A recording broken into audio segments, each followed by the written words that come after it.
All right, good afternoon, everybody. Welcome to the show. This is the news with b.c.begley. I am your host, and it's Tuesday, December the 9th, 2025, and let's jump right into the top news stories for today. The Trump administration announced a $12 billion aid package to support farmers affected by tariffs and rising economic pressures. Funds will begin reaching farmers by February the 28th, with applications opening soon. Most of the money will go to producers of major crops, while a smaller portion is reserved for specialty crop growers. Although President Trump claimed the bailout was funded by tariffs, the money does come from a USDA fund using taxpayer dollars, Politico has reported. Officials say more assistance may come in 2026 as trade negotiations continue and farmers face uncertainty. The U.S. is pressuring Ukrainian President Volodymyr Zelensky to accept major territorial concessions, particularly giving up all of the Donbas region, as part of President Trump's peace proposal, this according to Ukrainian officials. Kyiv believes the plan currently favors Moscow, especially after Trump advisors Jared Kushner and Steve Witkoff met with Vladimir Putin and then urged Zelensky to agree quickly. While the U.S. insists it has also pressed Russia to soften its demands, Ukrainian officials say the latest terms are tougher and leave security guarantees unclear. European leaders, including those from the United Kingdom, France, and Germany, are urging Zelensky not to rush and have expressed skepticism toward the U.S. proposal, Axios has reported. Ukraine and European partners plan to present a counterproposal, emphasizing that Ukraine will not surrender territory and needs stronger enforceable security commitments. A federal judge has ordered top Justice Department attorneys to testify about the Trump administration's controversial March deportations that were carried out under the Alien Enemies Act. The deportation sent more than 100 alleged gang members to a prison in El Salvador, despite the judge previously ordering the flights to be turned around. Judge James Boasberg is examining whether officials deliberately defied his instructions and whether their actions amounted to contempt. DHS Secretary Kristi Noem and DOJ officials claimed they acted based on legal advice and deny knowingly violating any order, ABC News has reported. The judge said it is too early to pursue criminal contempt charges, but testimony is needed to clarify how the decision was made. Representative Jasmine Crockett of Texas has launched a campaign for U.S. Senate, shaking up the Democratic primary just before the filing deadline. She argues she is the strongest Democrat to challenge Republican Senator John Cornyn, saying she can mobilize a diverse coalition and address rising costs while holding Donald Trump accountable. Her entrance pushed former Representative Colin Allred to exit the race, leaving Crockett to face State Representative James Tallarico. Republicans have already begun attacking Crockett, highlighting controversial remarks and calling her too far to the left for Texas, NBC News has reported. Despite long Democratic statewide losses, the race is expected to be highly competitive and expensive, with both Crockett and Tallarico entering with strong fundraising numbers. President Donald Trump warned that Mexico's failure to deliver water under the 1944 Water Treaty is harming Texas farmers and could trigger a 5% tariff increase if 200,000 acre-feet aren't released by December the 31st. Trump said Mexico still owes over 800,000 acre-feet from past years and accused the country of unfairly harming U.S. agriculture. Texas farm groups have faced severe drought-driven shortages, threatening crops, jobs, and the local economy. A prior agreement back in April had Mexico commit to increasing water flows from the Rio Grande River, but shortages persist, Fox News has reported. The treaty requires Mexico to deliver 1.75 million acre-feet over 5 years, while the U.S. delivers 1.5 million acre-feet from the Colorado River in return. Alina Habba, former defense lawyer for President Donald Trump, resigned as U.S. Attorney for New Jersey after judges ruled she was ineligible for the position due to the circumstances of her interim appointment. Habba will remain at the DOJ as a senior advisor to the Attorney General, while the department plans to appeal the Third Circuit's ruling. Attorney General Pam Bondi criticized the court's decision, calling it politicized and harmful to the office's operations. President Trump called the disqualification, quote, a shame, and criticized Senate procedures that blocked Habba's confirmation, CNBC has reported. In the meantime, Deputy Attorney General Todd Blanche appointed officials to oversee the New Jersey office's functions following Habba's departure. A 7.5 magnitude earthquake struck off Japan's northeastern coast late Monday, causing injuries, minor damage, and a small tsunami. At least 33 people were injured, mostly from falling objects, and a tsunami of up to 70 centimeters hit coastal communities, damaging some oyster rafts. Power outages affected about 800 homes, bullet train services were temporarily suspended, and roughly 480 residents took shelter at an airbase. The Nuclear Regulation Authority reported a minor water spill at a fuel plant with no safety concerns, and no issues were found at any other nuclear facility, the AP has reported. Authorities warned of possible aftershocks and urged residents in 182 municipalities to remain vigilant, noting that slight increase in the risk of a larger earthquake along the northeastern coast. Congress is using the annual defense bill to pressure the Pentagon into releasing unedited videos of strikes on suspected drug smuggling boats off Latin America. Lawmakers plan to withhold a quarter of Defense Secretary Pete Hegseth's travel budget until the footage is provided to the House and the Senate Armed Services Committee. The video focuses on a controversial follow-up strike on September the 2nd that killed 2 survivors of an initial attack. Democrats argued that the footage contradicts the administration's account, while some Republicans claim it justifies the strikes, Politico has reported. The bill also requires the Pentagon to submit overdue reports, including lessons from the war in Ukraine, before receiving the full travel budget. During Day 4 of pretrial hearings, body camera footage and testimony revealed that Altoona police searched accused CEO killer Luigi Maggione's backpack without a warrant after arresting him at a McDonald's. Officers debated whether a warrant was needed, with one noting the search might require one due to the case's severity, while a supervisor justified it as, quote, a search incident to arrest. The search uncovered a loaded handgun, a silencer, a magazine, and a Faraday-bagged phone, and a journal with handwritten notes, some of which were later transferred to New York authorities for the CEO murder investigation. Defense attorneys argue the warrantless search violated Maggione's constitutional rights and are seeking to exclude the evidence, questioning whether the, quote, bomb search justification was pretextual, ABC News has reported. Prosecutors outlined the chain of custody and emphasized that contraband, like the firearm and the suppressor, required seizure, while non-contraband items were preserved for potential relevance to the New York case. The hearing is now set to continue with additional testimony. A bomb explosion in eastern Congo killed over 30 people and wounded 20 others amid clashes between the Congolese army and the pro-government militia. The violence occurred just days after a U.S.-brokered peace deal aimed at ending fighting with the Rwanda-backed M23 rebel group, highlighting continued instability despite the agreement. Residents described confusion and attacks that made it difficult to distinguish between soldiers and civilians, prompting many to flee to Burundi. Congolese president accused Rwanda of violating the peace deal and supporting the attacks, while Burundi condemned Rwanda for targeting civilians and troops, the AP has reported.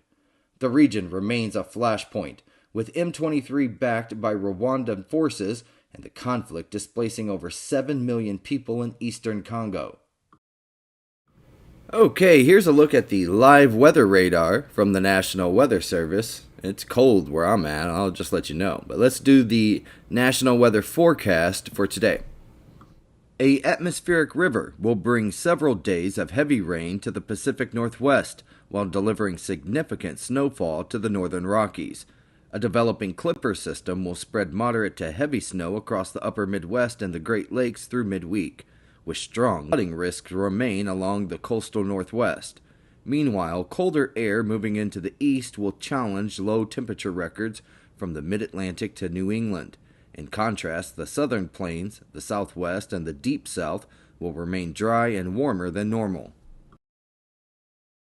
Renewed clashes between Thailand and Cambodia over a long-disputed border region have escalated, resulting in multiple deaths and thousands of people displaced.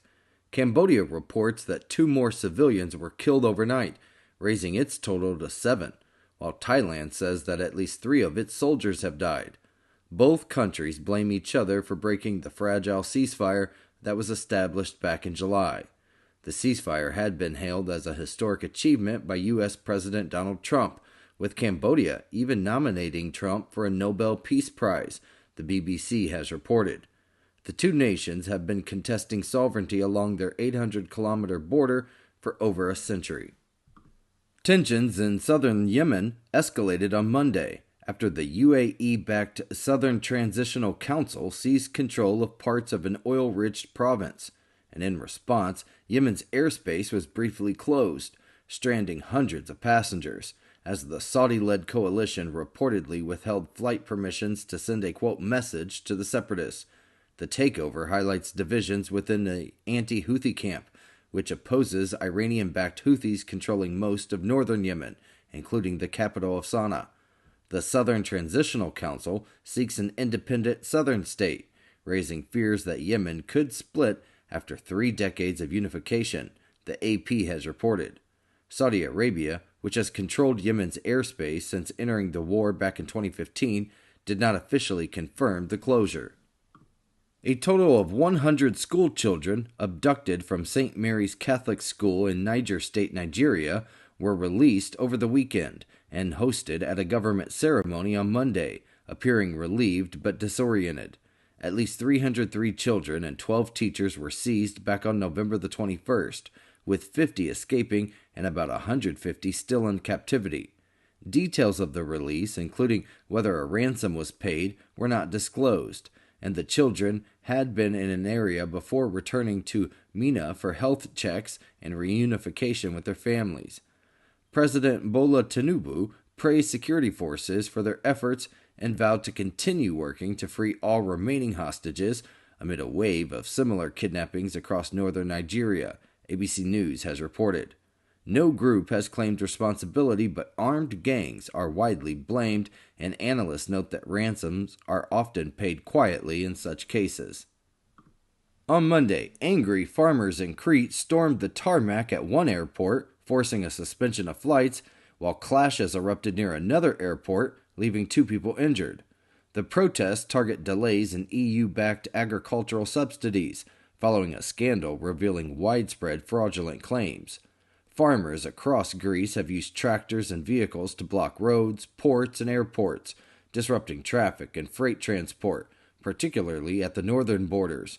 Authorities are reviewing subsidy requests in response to the fraud, but farmers say the delays unfairly punish honest producers, many of whom are also recovering from livestock disease outbreaks, the AP has reported.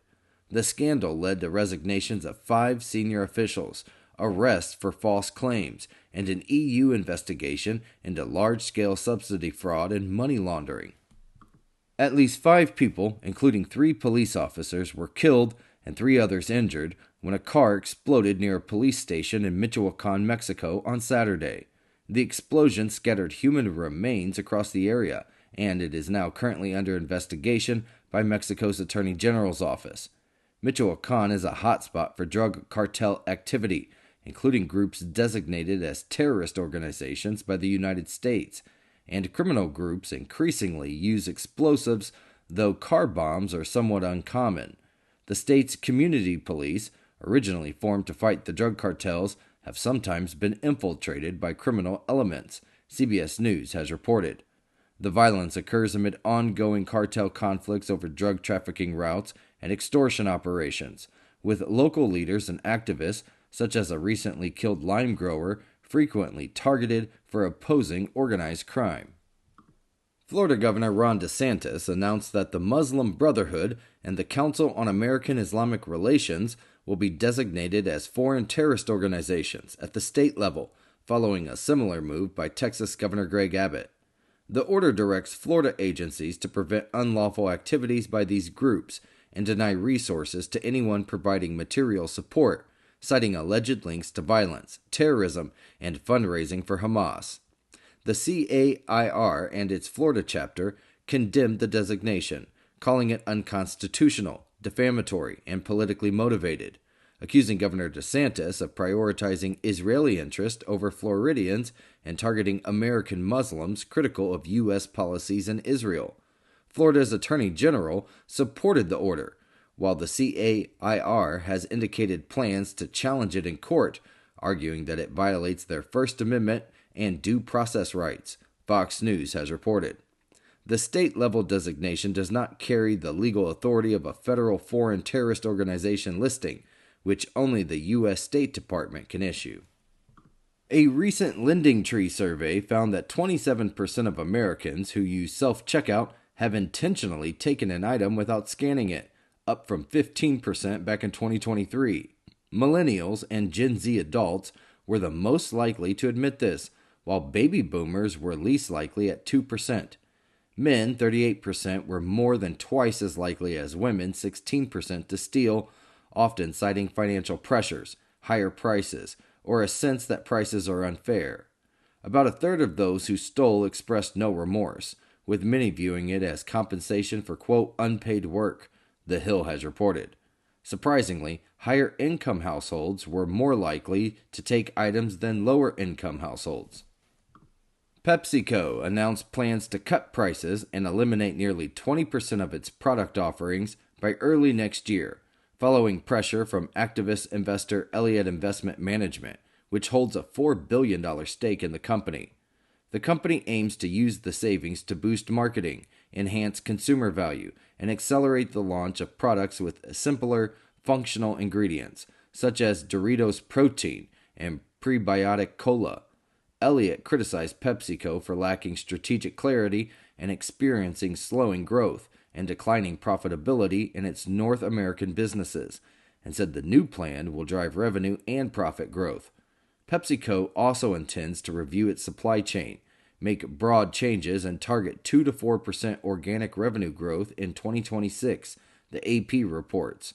This move follows years of double-digit price increases and shifting consumer preferences, which have weakened demand for its drinks and its snacks. NASA astronaut Johnny Kim and Russian cosmonauts Sergei Ryzhikov and Alexei Zurbritsky safely returned back to Earth on Tuesday after an 8-month mission aboard the International Space Station, landing in Kazakhstan. The Soyuz MS-27/73S undocked on Monday evening, endured re-entry temperatures, and parachuted to a precise landing. Russian recovery crews quickly extracted the crew, conducted medical checks, and prepared them for transport. Kim back to Houston, Texas, and his crewmates to Star City, which is near Moscow. During their mission, the trio completed nearly 4,000 orbits, covering 104 million miles, with Kim focusing on research and station maintenance, while the Russian cosmonauts performed 2 spacewalks, CBS News has reported.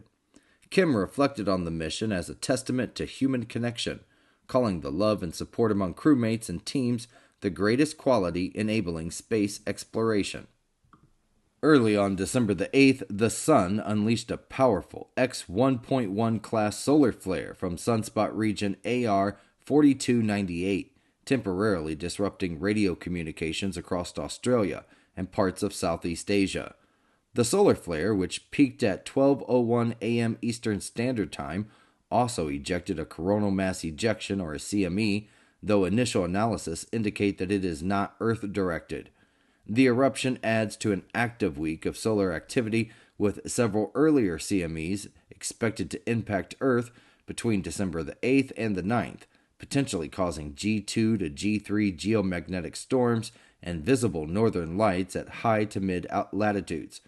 X-class flares are the strongest type of solar flare, capable of ionizing Earth's upper atmosphere and interfering with high-frequency radio signals, Space.com has reported. During such events, radio waves lose energy as they collide with highly ionized layers of the ionosphere, causing signals to fade, distort, or vanish. Today is December the 9th, 2025, and on this day in history, in the year 1793, the Louvre Museum in Paris officially opened to the public as a national museum. In the year 1851, the first American yacht race in Britain took place, marking an early international yachting competition. And in the year 1905, The Treaty of Portsmouth was signed, ending the Russian-Japanese War. December the 9th is also National Pastry Day. National Pastry Day. I need to get me some of those. All right, it's 20 past the hour. Let's do a quick market update. Gold is up 0.45%. Oil is down 1.08%. Bitcoin is up pretty good today, 3.65% as of right now. The Dow Jones Industrial Average is also up 0.28%. The S&P 500 is also up 0.18%. And the Nasdaq is up 0.07%. And now, while I got you here, don't forget to like and subscribe to the YouTube channel. That way you can stay up to date on our live shows and all of our individual news stories. And now let's go into the last block of news for today. CERN's general director says that China's pause on its Circular Electron-Positron Collider, or the CEPC, creates an opportunity for Europe's own Large Particle Accelerator plan. The CEPC announced a decade ago that it would be 100 kilometers long, dwarfing CERN's 27-kilometer Large Hadron Collider, which famously confirmed the Higgs boson back in 2012. CERN is now considering the 91-kilometer Future Circular Collider, or the FCC, to probe dark matter and dark energy, which make up 95% of the universe, but remain largely unexplored. The $17 billion FCC project has received positive feedback from CERN's Council on its feasibility study, with potential approval by the year 2028 and operations by late 2040s, the AFP has reported. With China's project on hold, CERN faces less international competition, strengthening the case for Europe's ambitious next-generation collider. Underwater archaeologists have discovered a 2,000-year-old Egyptian pleasure boat off the coast of Alexandria. The vessel, over 115 feet long and 23 feet wide, featured a luxuriously decorated cabin and was propelled solely by oars, with Greek graffiti suggesting that it was built in Alexandria in the 1st century AD. This is the first discovery of its kind in Egypt, matching descriptions and depictions by ancient authors and mosaics. The find offers new insights into the wealth, leisure, and waterways of Roman Egypt, complementing previous discoveries of statues, coins, and smaller boats in the area, CBS News has reported. 6 Pakistani soldiers were killed and 4 were injured in an overnight attack on a security checkpoint, which was carried out by the Pakistan Taliban, or the TTP. 2 militants were also killed during the heavy firefight, this according to officials.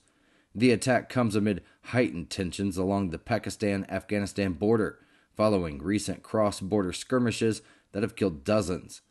Although Afghanistan and Pakistani officials signed a ceasefire that was mediated by Qatar, Turkey, and Saudi Arabia, fighting has continued, including a deadly exchange at a border crossing last Friday, Al Jazeera has reported. Additional tensions stem from Pakistan's accelerated expulsion of Afghanistan refugees, though Islamabad plans to resume allowing UN aid into Afghanistan. Kenya sent 230 additional police officers to Haiti on Monday as part of a UN-led mission to combat the country's rampant gang violence, while 100 officers ended their deployment. Armed gangs now control roughly 90% of Port-au-Prince, driving widespread murders, kidnappings, and looting amid ongoing political instability. The multi-international mission, initially approved by the United Nations Security Council back in 2023, has struggled due to being underfunded and under-equipped, with only about 1,000 of the planned 2,500 officers currently deployed. In September, the UN approved plans to create a more robust anti-gang force to bolster security, the AFP has reported. Haiti, the poorest country in the Americas, has not held elections in 9 years, with legislative and presidential polls now scheduled for the summer of 2026. Israel carried out multiple airstrikes in southern Lebanon on Monday, targeting sites linked to Hezbollah, including a special operations training compound and a rocket launching site, causing damage to several homes.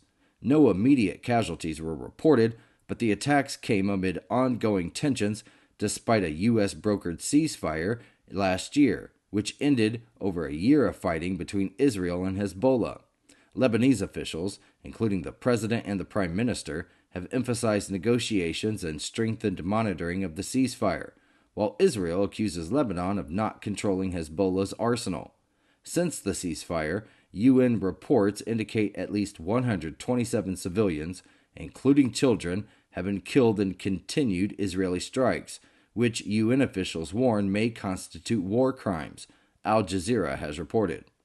Hezbollah has so far not retaliated, insisting it will maintain its arms as long as Israel continues strikes and occupies parts of southern Lebanon. A federal magistrate judge on Monday denied former Mesa County Clerk Tina Peters' request to be released on bond while appealing her state conviction for orchestrating a data breach scheme tied to 2020 election fraud claims. Peters argued her 9-year sentence violated her First Amendment rights, claiming she was punished for speaking out about alleged election fraud, but prosecutors noted judges can consider speech relevant to sentencing. Peters' attorneys cited past cases where federal courts released state prisoners on bond over free speech issues, but the judge ruled Peters did not make a sufficient case for federal intervention. Supporters, including President Trump and former National Security Advisor Michael Flynn, have called for her release, claiming that she could aid investigations in the 2020 election, the AP has reported. Colorado officials maintain there is no evidence of widespread election fraud, and then they defended state elections. Okay, everybody, that is our show for today. I hope you all enjoyed it. We covered about 26 news stories in less than a half hour, which is probably more than you're going to get anywhere else, and that's the point. That's the whole point of the show. Plus, we learned something, right? There was a large earthquake in Japan, a massive solar flare, nation is rising up against nation, and it's National Pastry Day. So everybody get a donut. All right, I will see everybody tomorrow for another episode of The News with B.C. Begley at 12 noon Eastern Standard Time, and I hope everybody has a wonderful, great rest of your day.